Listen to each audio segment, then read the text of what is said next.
Hey friends, check out this essay, The Lost Boys at the Beginning of History, in a magazine called The Point. I think it's quite insightful and explains why young people are attracted to national conservatism and related movements, especially young men. The article describes the perspective of a youngster, a recent college grad, who goes to some conferences in DC and compares what it's like to be in the National Conservative Conference versus some of the Democratic or liberal conferences. What's quite apparent is that there is a romantic sense of the future in the conservative conferences where people talk about things like hope and love and purpose and accomplishment and their dreams and unity. And there's intellectual discussions of classic literature as well as abstract principles connected to daily life. Whereas the author describes some of these liberal conferences as more technocratic and maybe soulless in a bureaucratic bean counting way. Now, I'm not sure if that actually reflects something about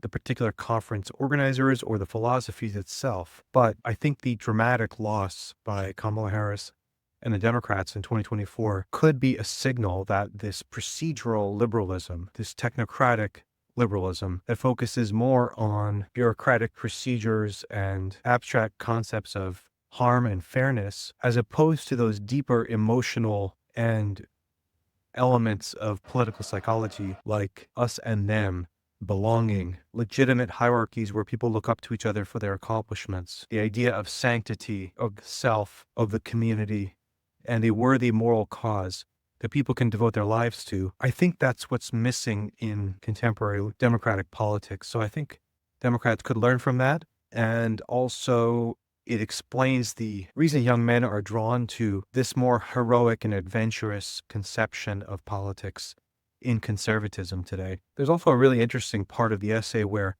he talks about this political theorist named Francis Fukuyama, who's at Stanford and wrote a very famous book called The End of History and the Last Man. And Fukuyama notices that most people don't read the book, first of all, but also they forget the second half of the title, which is The Last Man, which is a reference to the philosopher Friedrich Nietzsche's theory of the last man. And here, Nietzsche was warning us against life where all of our material wants are taken care of and people basically have no will to live. They have nothing to overcome. They have no meaning and purpose in life. And so Fukuyama was one of the only liberal thinkers who understood that, it seems, that you're not going to solve the existential and moral problems of life by nudging people in the right direction, by changing their incentive structures, a little bit here, a little bit there, that politics is really fundamentally philosophical, existential, and even spiritual. So Fukuyama captures that really well. And it's an amazing book if you haven't read it, by the way. One of the classics of political theory in the last 50 years. And so I think there's a lesson here for what political life should be about. It has to fulfill a number of the things that today religious institutions used to fill, such as for belonging, for meaning, and for a moral purpose worth devoting one's life to. But of course, politics is not the same thing as religion.